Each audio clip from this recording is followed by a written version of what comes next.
Hoje eu gostaria de refletir com vocês, resumidamente, sobre a primeira viagem missionária de Paulo de Tarso. Quem foi Paulo de Tarso? Paulo de Tarso, ele foi um homem criado no judaísmo, era muito zeloso na lei de Moisés. No início, quando o trabalho da igreja se iniciou em Jerusalém, ele perseguiu, até que um dia, como dizem o povo, ele caiu do cavalo, literalmente. Certo dia ele estava indo para a cidade de Damasco para perseguir os cristãos que se reuniam em casa. E veio uma luz e derrubou ele do cavalo. E o Senhor apareceu para ele e disse: Saulo, Saulo, por que me persegues? A partir daí ele se converteu a Cristo e passou a servir o Evangelho. No início ele foi rejeitado, estando em Jerusalém, não creram que ele era um verdadeiro discípulo. Voltou para Tarso, ficou 10 anos lá. Aí quando o Evangelho foi estendido à cidade de Antioquia, uma cidade pouco abaixo de Jerusalém, de gentios, ali ele teve boa aceitação, começou a ministrar ali. E dali ele empreendeu 3 viagens missionárias. Qual a importância dessas 3 viagens missionárias? Esse homem basicamente evangelizou um continente inteiro, só isso. Por quê? Porque no tempo de Paulo, essas Américas, Estados Unidos, América Central, não era descoberta ainda, só tinha índio para cá. Então o mundo ele se resumia basicamente na parte oriental, né? Hoje, onde há a Turquia, chamava Ásia Menor, tinha a cidade de Éfeso. Civilizações começaram primeiro lá, né? Primeiro lá. Né? Inclusive Jerusalém, ela é o relógio da humanidade em relação a Deus. Aquelas guerras, o dia que lá tiver paz, né? Porque diz um texto, quando houver paz e segurança, aí virá repentina destruição. Então, a primeira viagem missionária que nós vamos refletir está registrado em Atos 13. Atos 13 e Atos 14. Só que alguns pontos eu vou pular, vou ler só o que é mais interessante, que pode trazer um bom ensino para nós, né? Livro de Atos, capítulo 13. Então, como eu disse, Paulo ele teve muito sucesso na igreja de Antioquia, uma igreja de gentios. Poucos judeus, mais gentios. O que é gentil? Tem que saber diferenciar, porque Paulo de Tarso é chamado apóstolo dos gentios. Gentios são não judeus. A primeira aliança que veio entre Deus e os homens foi feita especificamente para o povo de Israel. E quando Jesus veio, anunciando a graça, ele veio para o povo de Israel. Tanto é que ele dá muitas instruções para o povo de Israel. Tá? O primeiro gentio a ser evangelizado foi muito tempo depois. O primeiro estrangeiro, Atos 13. O primeiro estrangeiro a ser evangelizado foi muito tempo depois, algum tempo depois da morte de Cristo, por Pedro. Tá? Isso está registrado em Atos 10. Ele evangeliza um romano chamado Cornélio. E aí ele vê que também os gentios, pela graça de Cristo Jesus, também alcançaram a salvação. Mas o homem que é chamado do apóstolo dos gentios, que evangelizou a maior parte dos gentios, porque Pedro ele raramente saía ali de Jerusalém, né? Quem empreendeu 3 viagens missionárias fortes foi Paulo de Tarso. Tanto é que ele é chamado o apóstolo dos gentios. Ele mesmo escreve a Timóteo 2 vezes, dizendo: fui constituído doutor, pregador e apóstolo dos gentios. Né? E o livro de Atos foi escrito por Lucas, um médico companheiro dele de viagem. Foi escrito para um homem chamado Teófilo. E o livro de Atos ele narra com detalhe o Atos dos Apóstolos, né? Tudo que os apóstolos fizeram. E a partir do 13 só dá Paulo de Tarso. Então o capítulo 13 de Atos dos Apóstolos começa assim: e na igreja que estava em Antioquia havia alguns profetas e doutores, a saber, Barnabé, Simeão, chamado Níger, Lúcio Cireneu e Manaém, que fora criado com Herodes, o tetrarca. Então uma igreja, ela é formada por habilidades que Deus concede. Eu sei que a nossa doutrina é crer que certos dons já cessaram, mas essa visão de cargo, na verdade, biblicamente não existe. O que existe são capacitações do Espírito Santo, que nem eu creio que o amado aqui é um evangelista, creio que o amado aqui é um pastor, procuro ser um doutor, como está escrito em Efésios 4:11. Então, para se ter uma boa igreja, tem que ter certas habilidades. Então, nessa igreja tinha profetas, doutores, mestres, né? E servindo eles ao Senhor, jejuando, disse o Espírito Santo: apartar-me a Barnabé e a Saulo para a obra que os tenho chamado. Então eles estavam em constante comunhão, orando, de quem que saiu a ordem para evangelizar o mundo antigo inteiro. Quem que é que organiza as igrejas? É o homem? Não, é o Espírito Santo. Dele que sai a determinação. Né? E, então, jejuando, orando e pondo a mão sobre eles, o despediram. Então a igreja orou, acatou a ordem do Espírito Santo, orou sobre Barnabé e Paulo e despediu, para eles começarem a sua primeira viagem missionária. Por que foi muito fácil evangelizar um continente inteiro? Porque todo aquele continente, na época, ele estava sob o comando de um império só, o Império Romano. Então cartas circulavam com muita facilidade, fronteiras, não tinha barreira, não, é um tempo que não tinha guerra, é um tempo que o povo estava procurando respostas. Então, eu acho que em menos de 4 anos, foi 2 anos, chega a ser de 2 anos e pouco, Paulo evangeliza aquele lado inteirinho, né?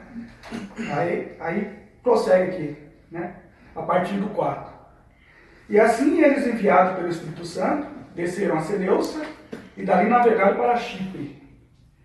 E chegando a Salamina, anunciava a palavra de Deus nas sinagogas judaicas, e tinham também João como cooperador. Paulo, ele procurava, embora ele estivesse no estrangeiro, não estivesse em Israel, ele procurava primeiro a sinagoga dos judeus. Por quê?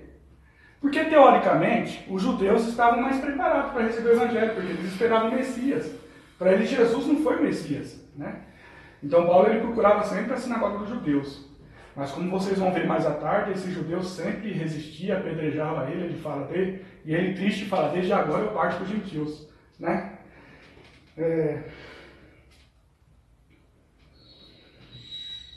Vamos aqui para o 6 agora.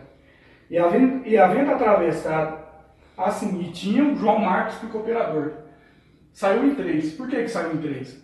A gente fala, não, é porque estava discipulando.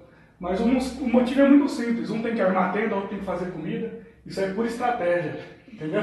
Essa é a verdade.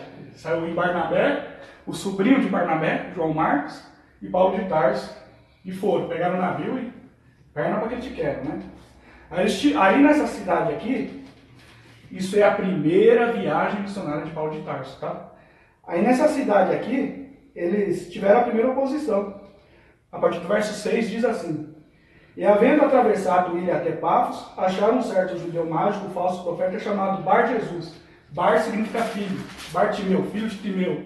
Bar Jesus, filho de Jesus. Tá? O qual estava com o procônsul Sérgio Paulo, varão prudente. E este, chamando a si Barnabé e a Saulo, procuravam muito ouvir a palavra de Deus. Mas resistia-lhe Elimas, o encantador, porque assim se interpreta o seu nome, procurando apartar da fé o procônsul. Então eles chegaram numa ilha chamada Pafos. Ali tinha um governante, um homem muito importante, se interessou por ouvir o evangelho, mas também tinha um mago, que ele iludia as pessoas com artes mágicas, e ele começou a se opor ao que Paulo ensinava, tentando apartar da fé o procônsul, né? Então foi a primeira oposição que Paulo teve. Aí o que aconteceu? Todavia Saulo, que também se chama Paulo, presta atenção, isso aqui não é aquela coisa que aconteceu no Velho Testamento, Jacó, né, que significava trapaceiro, lutou com o anjo, a partir de agora você chamar Israel. Não. Isso aqui é o seguinte, em Israel, Paulo ele tinha o nome dele em hebraico, Shaul, tá? Quando ele foi evangelizar o Império Romano, falava grego, o nome dele em grego, o nome dele romano, que fala, né, é Paulo. e não Saulo, simplesmente por causa disso. Por isso que diz aqui, Paulo, que se chama Saulo, né? Todavia Saulo, que também se chama Paulo, cheio do Espírito Santo, fixando os olhos nele, disse: O filho do diabo, cheio de todo o engano e de toda a malícia, inimigo de toda a justiça, não cessará de perturbar os retos caminhos do Senhor? Eis aí agora contra ti a mão do Senhor, e ficará cego, sem ver o sol por algum tempo. E no mesmo instante a escuridão e as trevas saíram sobre ele, e andando à roda buscava a quem o pudesse guiar pela mão. Então o procônsul, vendo o que havia acontecido, creu maravilhado da doutrina do Senhor. Então essa primeira oposição em Pafos, quem venceu foi o Evangelho.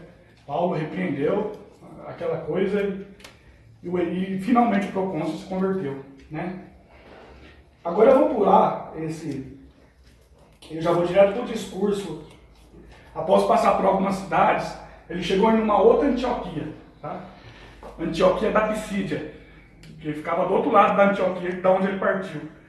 E, como sempre, procurando sempre a sinagoga dos judeus, aí ele chega e faz um discurso. Paulo, quando ele ia pregar aos judeus, ele sempre procurava começar citando escrituras que o próprio Israel cria. Começando, ora ele falava de Abraão, chegava até Jesus. Ora ele falava dos reis, chegava até Jesus. Sempre nessa estratégia.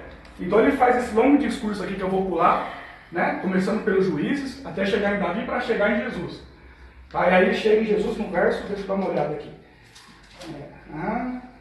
Aqui.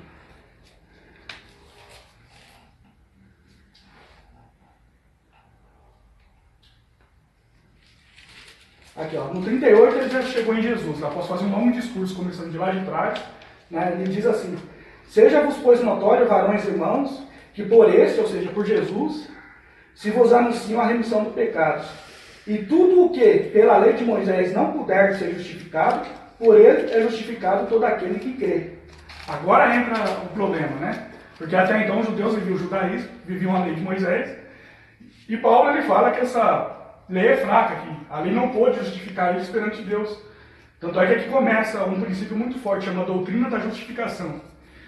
Na epístola de Paulo aos Romanos é tratado muito sério isso. Lá toma, por exemplo, Abraão, que foi justificado pela fé.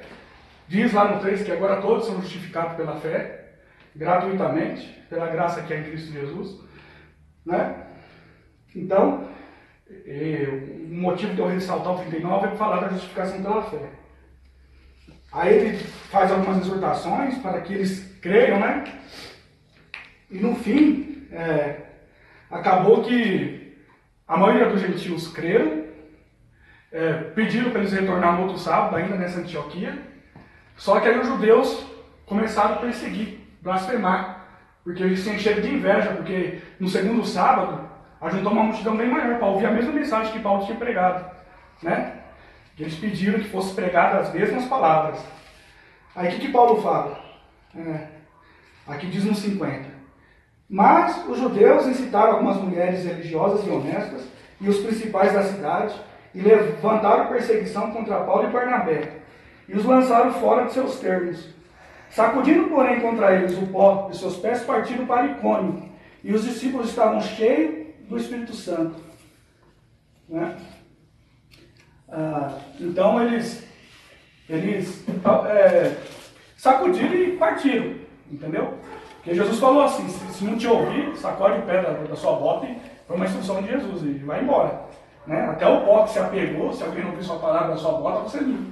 Né? Porque o Oriente Antigo era cheio dessas, como é que fala? Dessas formas de expressões. Se eu estou nervoso com o Leandro, eu vou lá e rasgo a minha camisa na frente do Leandro. Se ele não ouviu a minha palavra, eu saio na frente dele. No Oriente Antigo tinha essa cultura, eles eram bem expressivos, né, nessa parte. Quando os judeus questionaram, né, começaram a blasfemar, olha que Paulo respondeu aqui no 46, essa parte que eu tinha perdido. Mas Paulo e Barnabé, usando de ousadia, disseram: era necessário que a vós se pregasse primeiro a palavra de Deus, ó judeus, né? Mas, vindo que a rejeitais, e não julgais dignos da vida eterna, eis que nos voltamos para os gentios. Porque o Senhor assim nos mandou. Eu te pus para a luz dos gentios, para que seja salvação até os confins da terra. Né? Aí sacudiram a bota e saíram andando. Agora, a primeira viagem vai finalizar no verso 28 do capítulo 14. Só que eu vou ler só uma parte aqui, deixa eu ver uma parte interessante. Né?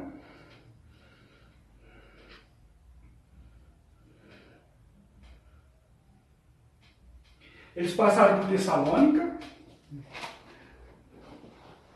e eles tiveram uma grande perseguição em Tessalônica. Depois eles passaram por Bereia. Deixa eu ver, calma, eu não pegar amanhã. Não passaram por Bereia, não. É na outra viagem que eles passaram. Aqui, eu quero falar o que aconteceu quando eles chegaram em Icônio, né? Em Icônio aconteceu um negócio interessante, né? Que eu gostaria de ressaltar. Em Listra, na verdade, a cidade de Listra, cidade de Licauânia, a partir do verso 8.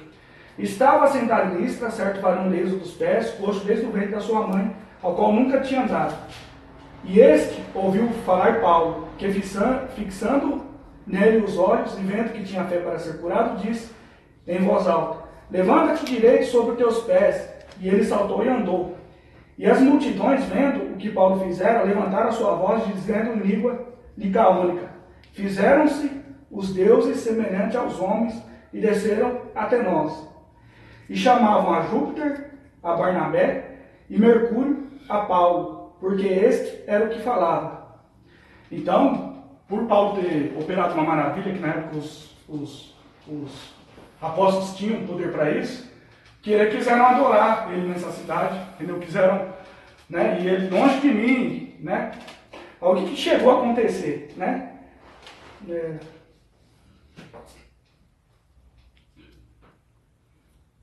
E o sacerdote de Júpiter, cujo templo estava em frente da cidade, trazendo para a entrada da porta touros e grinaldas, queria com a multidão sacrificar-lhes. Então o povo, eles eram muito idólatras, né? O Império Romano, a cultura grego-romana era muito idólatra e tinha muitos templos de grandes deuses. Por isso que eu não sou muito a favor eu sou a favor de salão, né? Mas templos com aquelas coisas chifradas para cima, eu já sei que tem uma conotação pagã isso aí, né? Então, tinha o sacerdote de Júpiter, cujo templo estava em frente da cidade, queria sacrificar todos para Barnabé e a Paulo, entendendo que eles eram deuses, né? Porque o Paulo curou um homem. Aí eles, de maneira nenhuma, nós somos homens, que nem vocês, né? Se convertam dessas suas idolatrias a Deus. E aí os judeus de Antioquia, que já tinham perseguido eles desde lá de Tessalônica, veio também e expulsaram eles dali. Aí finaliza aqui, ó. E dali, passando por várias cidades, e dali navegaram para Antioquia, onde tinham sido encomendados a graça de Deus, para a obra que já haviam cumprido. E quando chegaram, reuniram a igreja, relataram como grandes coisas Deus fizera por eles, e como abriram para os gentios a porta da fé. E ficaram ali, não pouco tempo, com os discípulos. Então finaliza aqui a primeira viagem missionária de Paulo. Ele retorna para Antioquia, de onde ele partiu. Só corrigindo, eu falei que eu estou confundindo a primeira com a segunda. Eles foram perseguidos, mas eu não tenho certeza se foi pela igreja de Tessalônica, porque os judeus de Tessalônica, porque os judeus de Tessalônica são da segunda viagem missionária. Bom, era isso que eu gostaria de transmitir. Obrigado por me ouvir até aqui. Eu sou um péssimo pregador, não gosto de pregar. Eu espero que eu não seja o próximo pregador daqui uns 3 domingos. Amém?